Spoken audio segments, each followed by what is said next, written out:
There was one time in particular where I had purchased a safe to use as a decoy, and I had hooked it up to a few car batteries. When my parents snuck into my house without me knowing, they had tried to take the safe and were electrocuted as a result. I came home to find them both passed out in front of the safe.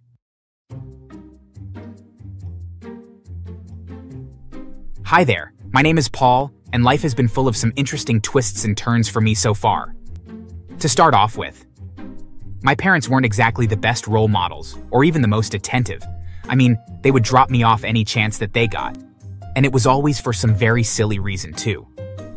Hey, Mom, will you watch over Paul for the weekend? Well, of course I will. But what is the reason this time? Last weekend you had a concert to go to, and the weekend before that you were out of town. Honestly, we just need to be alone, and Paul is kind of a lot to handle. You know that isn't true. Paul is a very well-behaved child. No thanks to you and your wife, though. At the risk of tooting my own horn, I did try to be a good kid. I had always thought that maybe if I tried really hard and showed my parents that I was responsible and didn't cause any fuss, that they would stop dumping me off places and instead spend time with me. The times when I would go to my grandma's house were among the best, but she couldn't always take me, and sometimes they would just force their friends to take care of me. And one time, the rather creepy neighbor across the street watched me for a few days, but thankfully he moved away and he never babysat for me again. It honestly felt like they didn't want me around, and I'll be honest, it took more than a few years of therapy to get over the pain that their neglect caused. But eventually, I was able to move out and find a place of my own. It felt very good to have a place to lay my head that was entirely my own. A few years after I'd moved out, my grandfather passed away. He had been sick for several years, and it wasn't really a surprise to anyone, but it still hurt a lot. After his funeral, I was surprised to see that my parents volunteered to take care of my grandmother, considering how little they had wanted to take care of me when I was younger. To be honest, hearing that they were taking her in brought up a lot of old and forgotten resentment that I had. But eventually, I was able to process it and was just relieved that my grandmother had a place to live now that my grandfather was gone.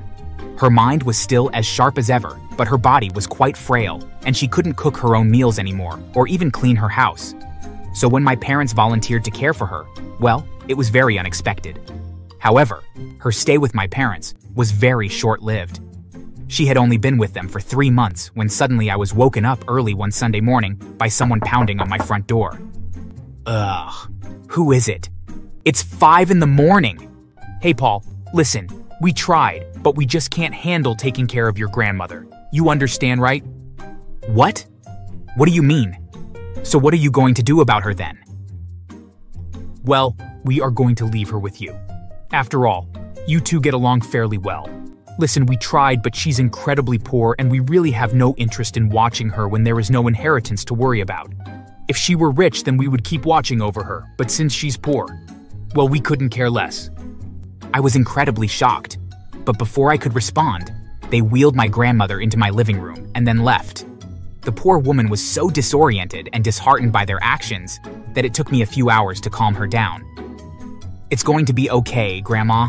I don't make a lot of money, but I'll take care of you. Oh, Paul, I don't want to be a bother. It's really no bother. After all, you took care of me many times when I was younger. It's the least I can do. Besides, I'm only the man that I am today because of your influence. If it were up to my parents, I would probably just be a homeless bum. Now, come to the kitchen. I'll make us some breakfast. It was a huge challenge going from living alone to having my grandma living with me.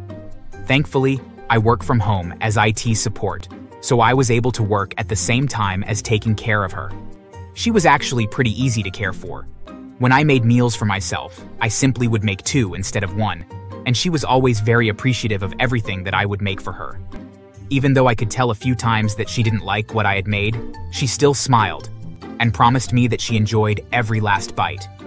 The only awkward thing was that she couldn't bath on her own anymore, and I needed to help her in and out of the tub.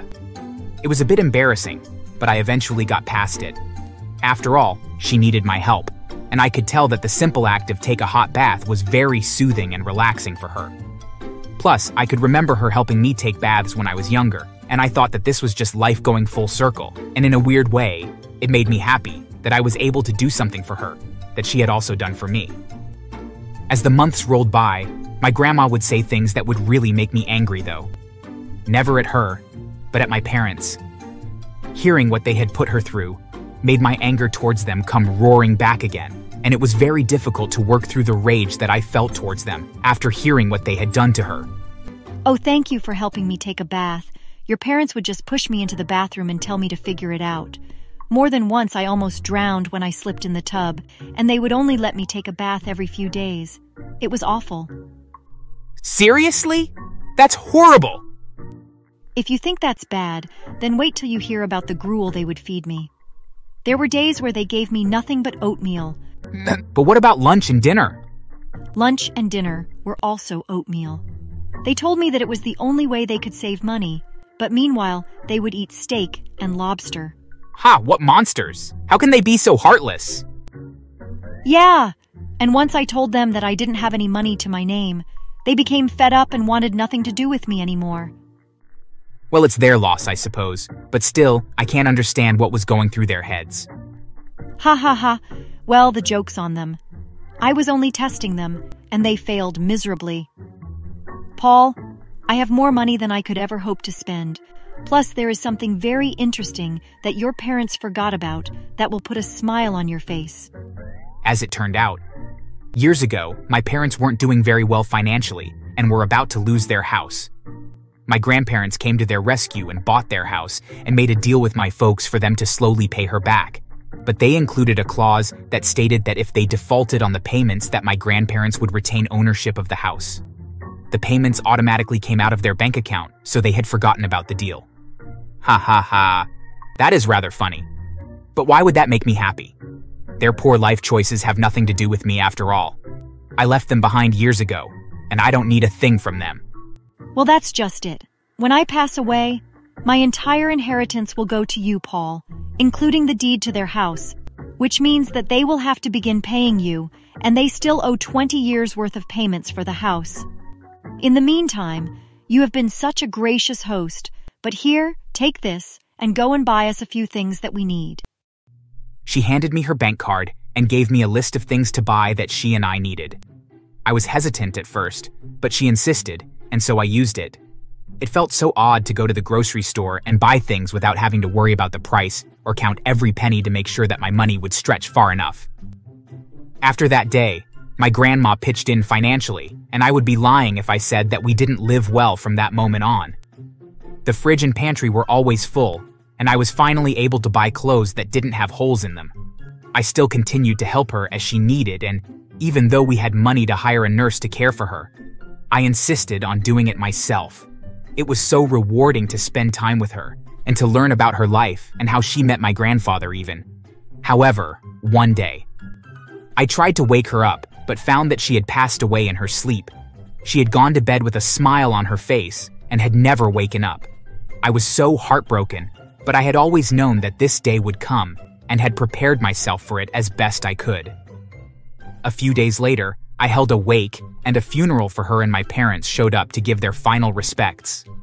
They had large, unsettling smiles on their face, and it irritated me when I saw them, as I knew that they were expecting that with my grandma gone, that they were now the owners of their home. But I knew better.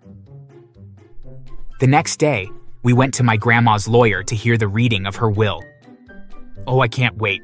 That stupid old woman had no money, but now that she's gone, our debt to her went with her to the grave. Maybe she'll leave us something worth money so we can sell it and pay for a vacation. Oh, I really hope so. I kind of hated your mother, but I would love to get some money from her now that she's gone. They were such ghouls, but I bit my tongue. It was no use trying to give them hell for being such terrible people. After all, their smiles would very soon fade once the will was read out. Okay, I'll begin. She indicates in her will that she leaves the house that you two are living in to Paul, and the debt is transferred over to him, which means that you will have to make payments to him from now on.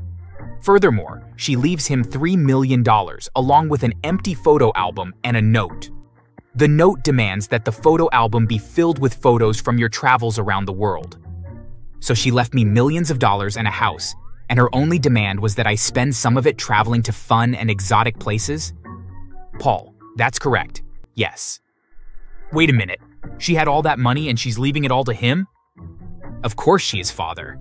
Unlike you, I never abandoned her at the drop of a hat. Even though it wasn't easy, and it was a bit of a hardship to have her stay with me, I never complained and even loved the opportunity to care for her. That's what real family does for one another.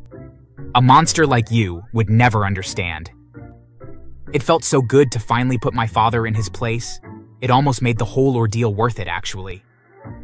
After that day, I made a point of spending a portion of my inheritance on traveling and doing as my grandma had wished.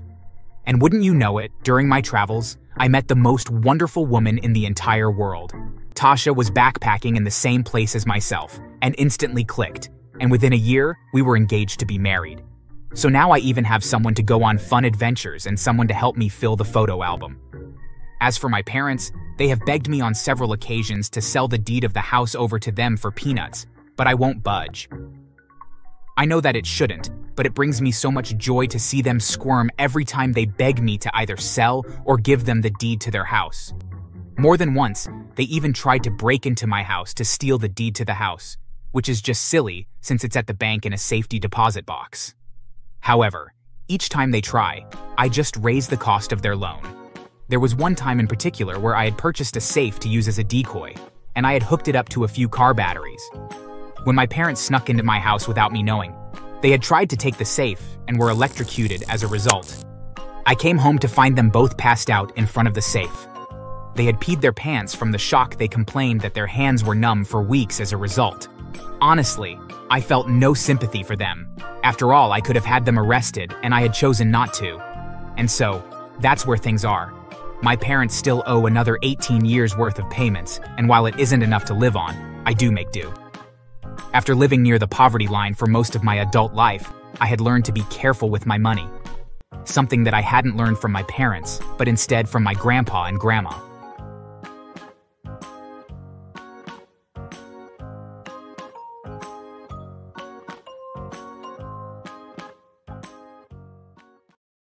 Mr. and Mrs. Anderson, after a thorough examination, it is my professional opinion that Benjamin is on the autism spectrum. I felt a mix of emotions upon hearing that. Excitement that we finally knew what was going on with our son, confusion on what caring for Ben would look like, and fear about the challenges he would go through growing up. So what does that mean for Benjamin? Simply put, he may face challenges in developing communication and social skills. It was at that point that Oliver got up and walked out of the office.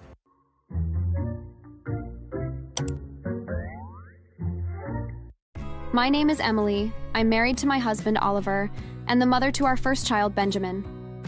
Things were perfect between me and Oliver before our son was born. Our marriage was bliss. My pregnancy was easy too, and with Oliver there to help take care of me, we had nothing to worry about. A few weeks later, when my due date arrived, I gave birth to a healthy baby boy, and Oliver and I were overjoyed.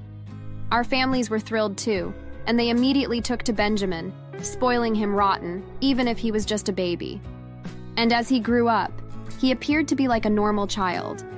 He learned to walk on time, and he seemed as happy as we were. Then things started to change. While Benjamin was still a toddler, I started to notice that he was different from the other kids. They were all talkative and making friends with the other children, but Benjamin didn't. He wouldn't make eye contact with anyone, and his communication skills took a lot longer to develop than it did for his peers. I decided to bring it up to Oliver one night after Benjamin had gone to bed. Oliver? Yes, dear? Have you noticed how Benjamin is different from the other kids his age? Different? How so? Benjamin won't make eye contact with people, and he's taking a lot longer to develop communication skills. Don't you think that's odd? No. Some kids are just slow to talk. He'll be fine. Still, I want to visit a doctor and see if there's anything wrong with him. Honey, we don't have to do that. Please. I would feel better if we knew what's going on with Ben. All right. A couple of days later, we had an appointment with a specialist. While the doctor examined Benjamin, Oliver and I had to stay in the waiting room, and as time went on, we got more and more nervous. It's been hours. The doctor said it shouldn't take this long. We shouldn't have come down here at all. There's nothing wrong with our son. I don't know why I let you talk me into this. Shortly after that, the doctor invited us into his office. He had us sit down before breaking the news to us. Mr. and Mrs. Anderson, After a thorough examination, it is my professional opinion that Benjamin is on the autism spectrum. I felt a mix of emotions upon hearing that. Excitement that we finally knew what was going on with our son, confusion on what caring for Ben would look like, and fear about the challenges he would go through growing up. So what does that mean for Benjamin? Simply put, he may face challenges in developing communication and social skills.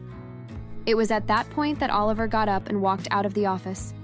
I asked him to stay, but nothing I said made him turn around. I didn't know what else to do, so I went back into the doctor's office with Benjamin. When I sat down, the doctor started giving me resources for parents of autistic children and what I can expect when raising Ben.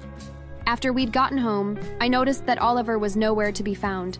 I texted him, asking where he was, and his response surprised me. I can't do this, Emily. I didn't sign up for a life like this. I want to leave and start fresh. We can have another child. A normal one. Oliver, how can you say something like that? Benjamin is our son. I won't abandon him. He needs us now more than ever. We made vows to each other, and we made vows to him. I won't break my promises. I can't do this, Emily. I never signed up to handle a burden like this. Oliver, please don't say that. I won't be tied down by our freak of a son. I can't. Oliver never came back to the house that night, and I ended up taking Benjamin to my parents' house. Through my tears, I explained to my parents what happened at the doctor's office and what Oliver said. It was then that I realized I couldn't stay married to someone who could so easily abandon their own child and act like they don't matter. My parents understood, and they told me I could stay with them for as long as I needed to. It wasn't easy, but after a few days, I reached out to Oliver. Oliver, we need to talk. All right. I want a divorce. After what you said about our son, I can't stay married to you. I'm going to take my money out of our account and find a home for me and Benjamin, and I will raise him on my own. Is there any way I can convince you to abandon Benjamin and restart our lives with a normal child? When I read his message, I couldn't help how angry I got. How could the man I married become such a heartless monster? This is our son he's talking about. No, you will never convince me to leave my child behind just because he's different. I can't believe I ever married a man like you. I'll be sending you the divorce papers this week. I kept my word and met with Oliver later in the week to go through with the divorce. He tried again to get me to change my mind about Benjamin, but when he saw that I was serious, he gave up and signed the divorce papers. I felt relieved that I would no longer be married to someone who wouldn't love my child, but at the same time, it was also sad to lose someone that I once loved and started a new life with. After the divorce, I moved me and Benjamin to an apartment near my parents' house. It was a lot smaller than I was used to, and it was a struggle having to adjust, but my parents came by every day to help and provide support. It's been years at this point, and Benjamin is close to graduating high school. As he grew up, he developed some social skills, but most importantly, he discovered his passion for playing the piano. He's able to use music as a way to express what he's feeling and connect with others in a way that he can't when using words. He's performed at school and in auditoriums in front of large audiences, and he's gotten very popular over the past few years in our town. His interest in music started back in elementary school, when the teacher put on classical music while the students were working, and Benjamin lit up when he heard the piano. He kept trying to mimic how it was played, and the teacher suggested to me that I start him with piano lessons. I did so, and it was like he transformed into a different child. Benjamin played for his school's musicals and shows, and he's even enrolled in talent competitions, earning him prize money. I keep the money stored away for him in case of a rainy day, or he needs to tune up his piano. In high school, he started playing in the town hall during special events the people put on, and everyone loves to hear him play. Oh, he sounds like an angel playing like that. I know. I couldn't be happier with putting him through all his piano lessons. Are you his mother? I am. You should be so proud of your son's talent. Thank you, and I am. I couldn't be any prouder of him. All of a sudden, after one of Benjamin's performances, I got a message from Oliver. I was rather surprised. We hadn't spoken since the day we got divorced. Hi, how are you and Benjamin doing? What is this about, Oliver? I just want to know how my son is doing. From what I hear, he's quite the piano player. He is. And I also hear that he's won some prize money too. Maybe he'd be willing to share it with his father? Is that what this is all about? Money? That is so selfish of you. It's not selfish. It's selfish of you to keep the money all to yourself. Benjamin's talent has brought him success, and I'm his father. I have a right to some of the share of that success. We don't owe you anything, Oliver. You walked away when things got tough. You left when we needed you the most. Since then, I've built a good life for me and Benjamin, and I won't let you jeopardize that. His success is his own, and you have no claim to it. What do you even need the money for anyway? I've made some mistakes and I need money to get back on my feet. That isn't our problem. I couldn't believe Oliver's nerve. He never wanted to be a part of Benjamin's life, and then he wanted to reap the rewards of it. I was so angry, I blocked Oliver then and there. That didn't stop him from showing up to Benjamin's next performance, though. Sir, you can't enter without a ticket. Please, I just want to see my son. He's the one performing. I had been waiting by the door so I could hear something going on in the lobby. I left the theater, and I became angry when I saw Oliver there. You have no right to be here. Emily, please. You chose to walk away from your son, Oliver. You don't get to show up now because you think you can benefit from Benjamin's success. I just need some help, Emily. You should have thought about that before you walked away. Oliver tried to rush past the security guard into the theater, but the guard stopped him. The manager of the theater called the police on him when he wouldn't calm down. And once I showed them the messages of him begging for Benjamin's money, they charged him with stalking and harassment. It wasn't easy having to become a single mother and provide everything and more for my child, but being able to see him blossom into a talented young man while his father sits in a jail cell, in debt and unwanted, has made it all worth it.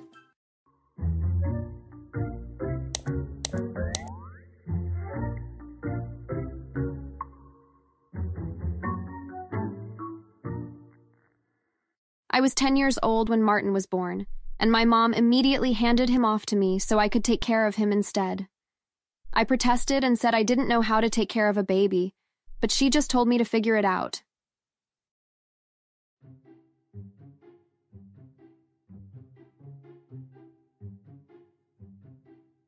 My name is Amelia, and I'm 25 years old. I moved out of my mother's house just a few years ago, and I've been trying to get my life put together since. See, ever since my younger brother Martin and I were young, our mom always treated us like her own personal servants and that we only exist to help her with the chores around the house. This was the exact reason my dad left her in the first place, and I still wonder why he never took us with him. I was 10 years old when Martin was born, and my mom immediately handed him off to me so I could take care of him instead. I protested and said I didn't know how to take care of a baby, but she just told me to figure it out. For a long time after that, I was his primary caretaker. And all the while, our mother was always bugging me about the chores around the house. She always wanted me to do everything, from cleaning the floors to vacuuming every room, to all of the yard work and gardening, too. While I was busting my butt, trying to take care of everything and make sure Martin wasn't neglected, our mother just sat on the side watching me, like she couldn't be bothered to help. I never really understood how strange that is until my friends and I talked about it during high school. Ugh. It's so unfair. My mom says I have to do the dishes for the entire week as a punishment. I don't get it. What's the problem? Doesn't your mom always make you do the dishes? No, a different person does them each night. Amelia, does your mom force you into doing the dishes every night? Well, yeah. And not just the dishes either. I have to do everything around the house and take care of Martin on top of that. It's how it's always been in our house. At the time, I didn't know why Jenny and Mia gave me a couple of weird looks. But now I understand. Amelia, that's not normal for parents to do to their kids. What? Of course it is. No, it isn't. In my house, everyone takes turns doing the chores, and our parents are the ones raising the kids.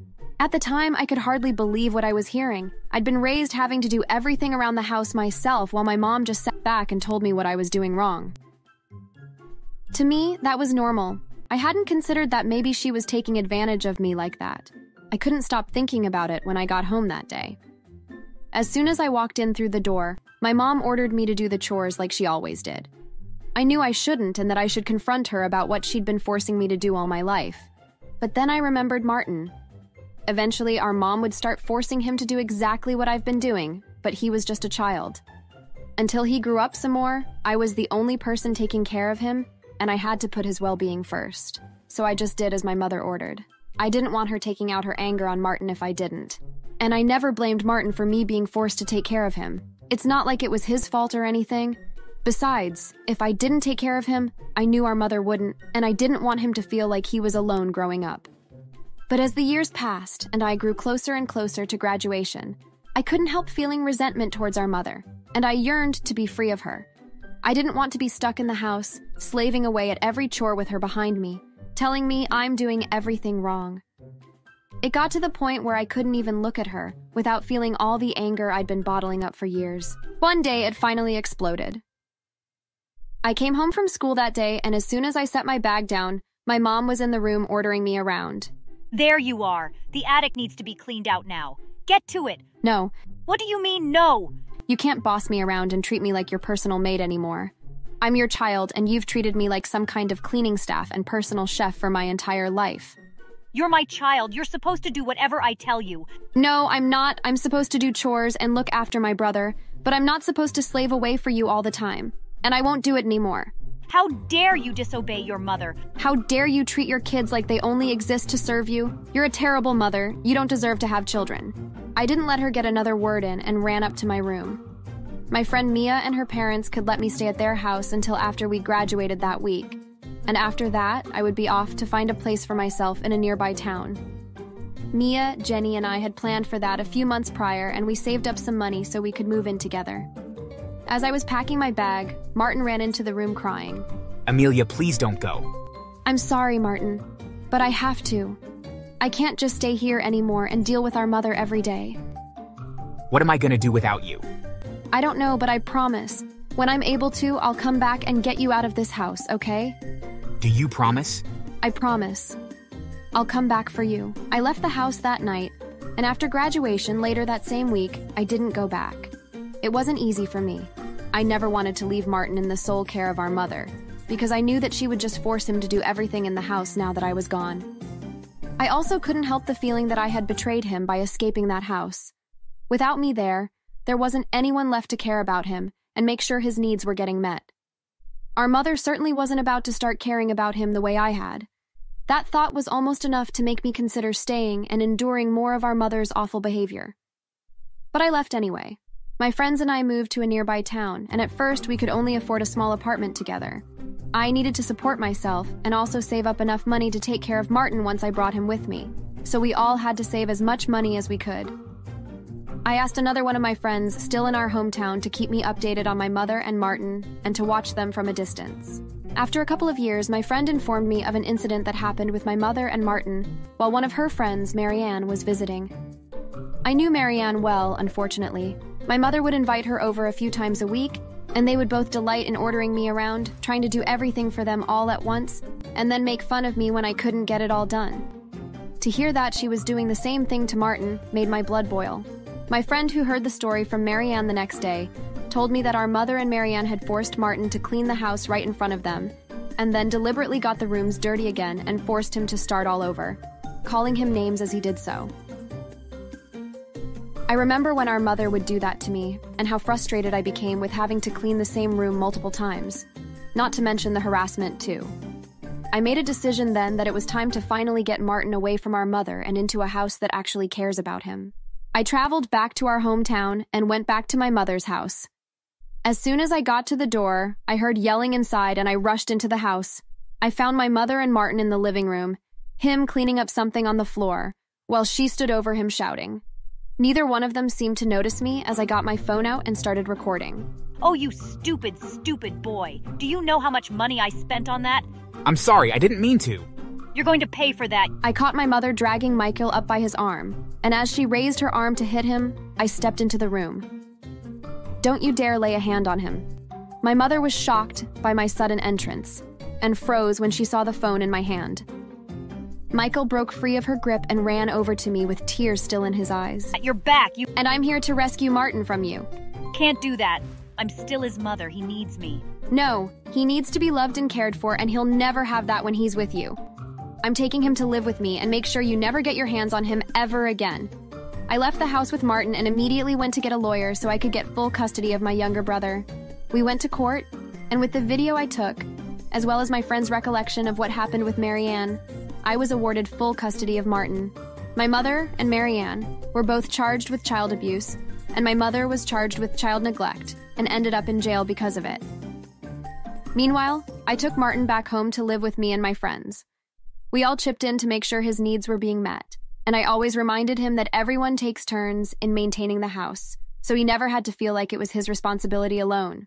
After a couple of years, I was able to move me and Martin into a small house, and we've been living comfortably ever since. From what I hear, my mother couldn't get a job anywhere because of her arrest and her past being exposed, so she couldn't afford to keep her house. And with the way she spent money on lavish and expensive things my whole life, she didn't have any savings to fall back on. Martin and I couldn't be any happier, though, now that we're finally away from her, and we're able to live our lives without having to worry about serving someone else. Thanks for watching. Please subscribe. He had passed away just a couple years ago of a heart attack, and I missed him more than anything. My mother and sister's behavior towards me has gotten worse since he passed. I think that they might be using me as an emotional punching bag to deal with their stress. The only thing that would make me calm these days is music. I loved making music and singing. I was really good at it too, but my mother and sister never really cared to listen, so they don't even know how good I am.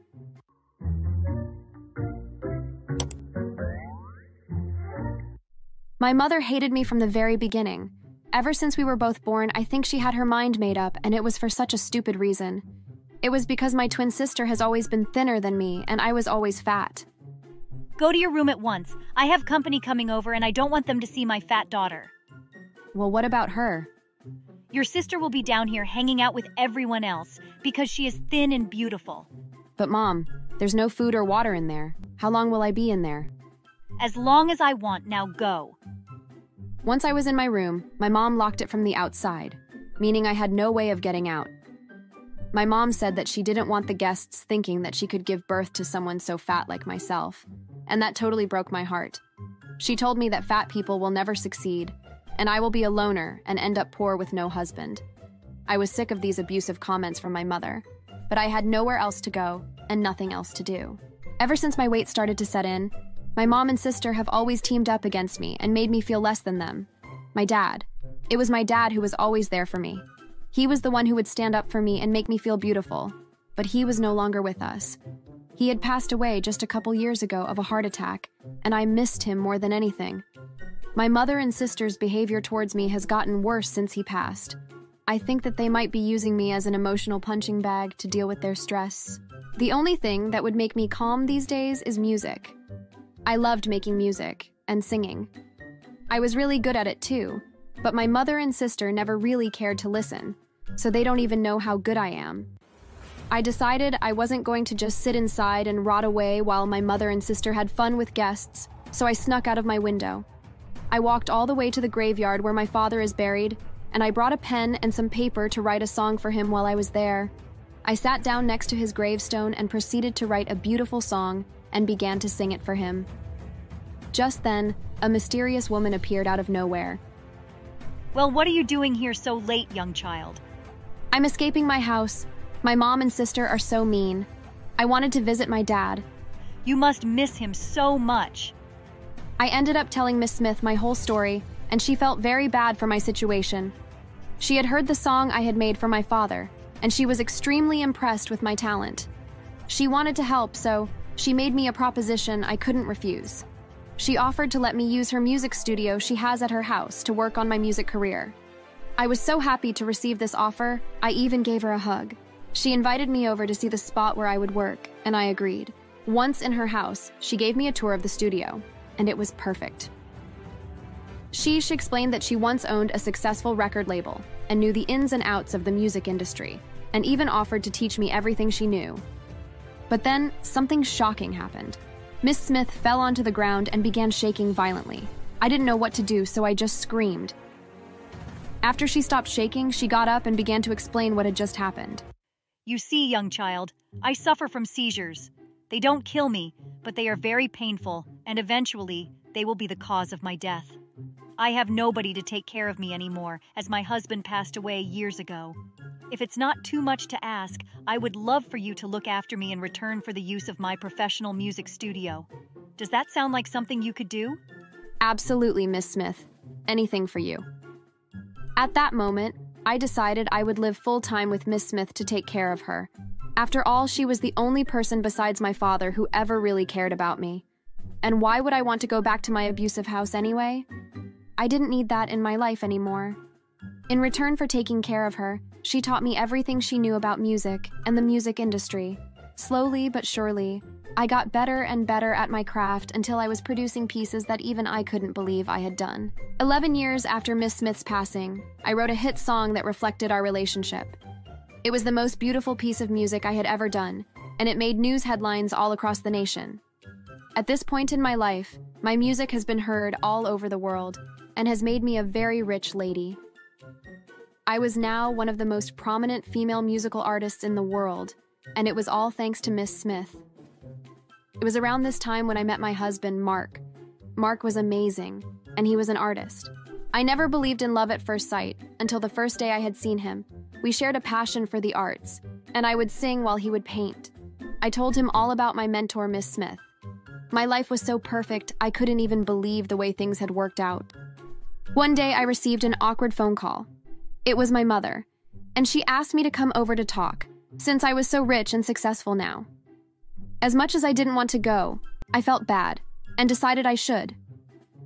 When I got to her house, I saw that it was completely run down and it smelled really bad. I couldn't believe my eyes when I walked inside.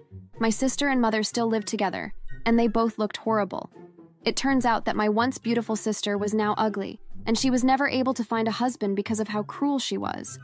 My mother had aged horribly, and she looked double her age. Look, we're sorry. We didn't know how good of a singer you were, Mandy. Please forgive us, and maybe give us some money so we can fix up our house. You think I'm just going to forgive you just like that? Well, yes, after all, we did have a good reason for being so mean to you. What do you mean? What was the reason? Do you remember how fat you were? I couldn't believe the nerve my mother had. I couldn't let them get away with this, not anymore. I went home and began working on the most powerful piece of music I had ever worked on. It was made to represent the horrible feeling those two have made me feel over the years, and I was expressing it in the perfect way. It took months to create, and once it was finally done, I immediately called my agent to schedule a release date party for the song. My agent whipped together an amazing event, and thousands of people showed up to see my signature song. When my music was played for the masses, the reaction from the crowd was unbelievable. People began crying, and some even began hugging each other. My message had been perfectly received. In an interview after the event, I explained exactly what my song was about. I told the interviewer my entire story. And just like that, the whole world knew how evil my mother and sister had been to me all my life. They were so riled up from my tale of abuse that they doxed my mother's address and stormed there in an angry mob. I watched on the news, and a mob of angry onlookers began throwing stones at my mother's house, and then bigger and bigger things were thrown until the house started falling apart. The angry mob continued to throw things at the house until it completely collapsed, gravely injuring my mom and sister. I didn't even bother visiting them in the hospital, but sometimes I think I should have. I am glad that I made my world-famous song exposing my mother's abuse, but sometimes I think I could have handled the situation better. Maybe I shouldn't have let my mother's address get doxed. Sometimes I worry that her consequences were too harsh. What do you think?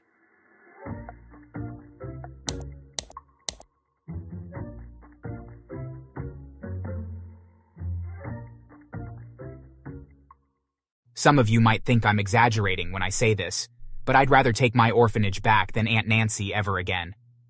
Sure, the children's home was physically abusive, but Nancy was cruel in both the physical and emotional way.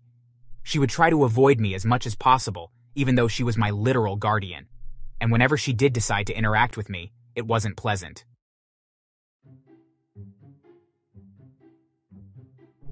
Hi everybody, I'm Mateo, and I have quite a fun story to tell everybody. This is the story on how I got revenge on my aunt, who treated me absolutely horribly. I still have no regrets about what happened to her. I'll just get right to it now.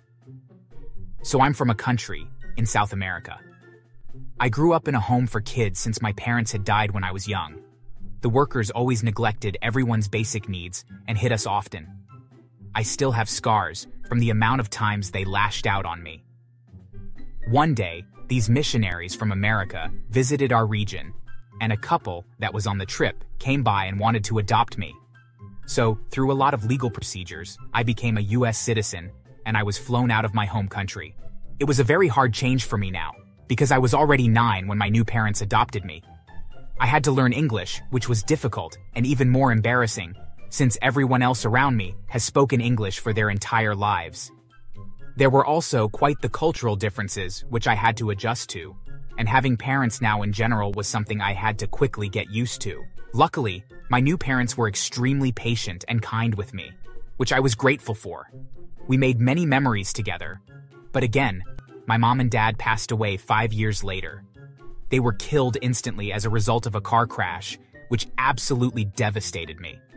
I was then sent to live with my Aunt Nancy, who was my dad's sister. Some of you might think I'm exaggerating when I say this, but I'd rather take my orphanage back than Aunt Nancy ever again. Sure, the children's home was physically abusive, but Nancy was cruel in both the physical and emotional way. She would try to avoid me as much as possible, even though she was my literal guardian. And whenever she did decide to interact with me, it wasn't pleasant. Hey, Matt. See? Don't say that stupid word. You're in America. Speak English.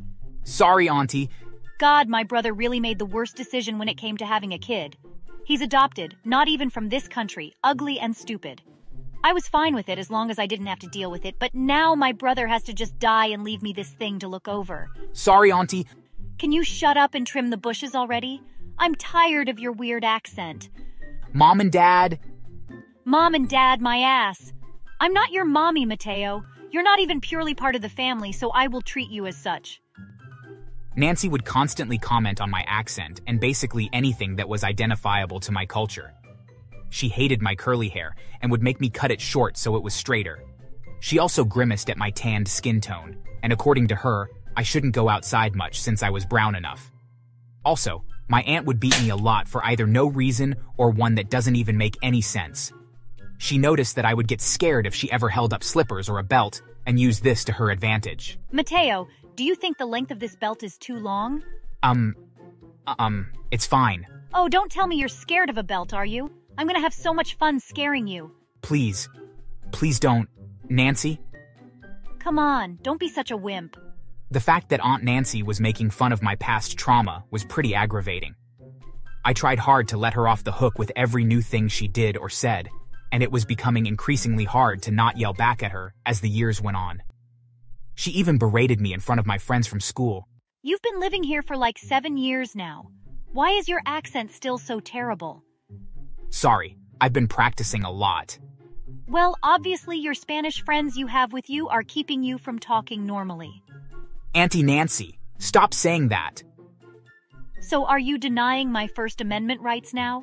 I can't freely say what I believe? No, but by this point, I was so done with my aunt. I apologized to my friends, and my head boiled with anger as I thought about all that Nancy had said. One day, Nancy took me to my grandparents' place since she had some sort of salon appointment. I had visited them almost every week with my parents, but ever since living with Nancy, I'd see them only about 6 times a year. Grandpa and Grandma were some of the sweetest people that I'd ever met, and I knew that I could tell them anything. So I began to complain to them about everything that I'd been going through at home with Nancy.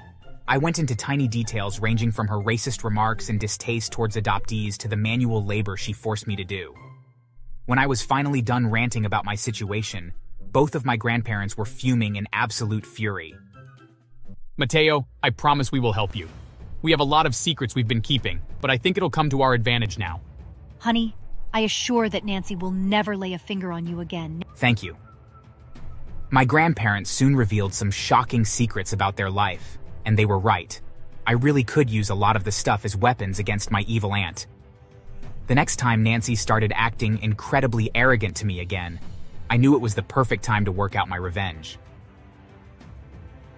Aunt Nancy, is it okay if I go to the park with my friends for one of their birthdays? I really wish your birthday could come. Then I could just kick you out already, filthy immigrant boy. Well, I think you're the one that should be kicked out. I'm sorry. Yeah, don't Grandpa and Grandma own this house? I think they have all the right to be able to kick someone like you out. What in the hell is a stupid kid like you talking about? Well, you've acted very horribly to me for the past 3 years by insulting my culture, my appearance, and the fact that Mom and Dad had adopted me. And I know now that you don't even own this house because your parents paid for every penny. That's not true. Stop lying. I'll call them right now. I watched as Nancy quickly dialed my grandparents' number, and my grandma picked up. Nancy began to yell about how I was a complete liar who was just trying to embarrass and humiliate her in front of everyone I knew. Mom! Your so-called grandson keeps trying to assault me and claims that you bought my house. Mommy, tell him it's not true. Hurry! Just calm down now. We're almost at your door. Sweetheart, you know it's true. Mom? What? No, I paid for it, Mom. Stop pretending. We wrote the check for the whole house. Nancy, it's time to also reveal the fact that you're adopted. Go ahead. Tell Mateo that you're adopted. Dad, how can you just betray me like this? How do you think it's right that you can just emotionally and physically hurt an adoptee from simply being loved by people other than their biological parents? We've loved you for all of your life. So how would you feel if we treated you so horribly like you have treated Mateo? I've always been so nice to him. I'm your daughter and he's not. What a hypocrite. If he's not your brother's son, then you're not our daughter. It's time to get out of the house. But Mom, don't make me call the cops on you. We've removed you from our will and Mateo will be receiving all of our inheritance after we pass. This isn't fair. This isn't fair. I'm gonna kill you, Mom. With that, Nancy lunged at my grandma angrily. She hit the ground, and I quickly was able to pry my aunt off of her and restrain her while Grandpa called the police. The police very quickly showed up and made sure that my grandma was okay from being pushed onto the floor. Luckily, my grandma only ended with a sore hip. On the other hand, Nancy was completely kicked out of the house and also charged with assault and resisting arrest, since she'd kicked the cops multiple times before being tased and forced into the police car. I'm not sure what happened to her, since my grandparents dealt with all of the illegal technicalities, but it's been a few years, and I haven't seen or heard from my aunt. Grandma and Grandpa gifted me Nancy's home, and I was ecstatic at this news. I did rent the house out for a few years when I went to college. I've just come home from university, and my grandparents are still doing very well. They say they have no regrets on what they did since every child deserves to have love, and she just didn't understand that. Thanks for listening.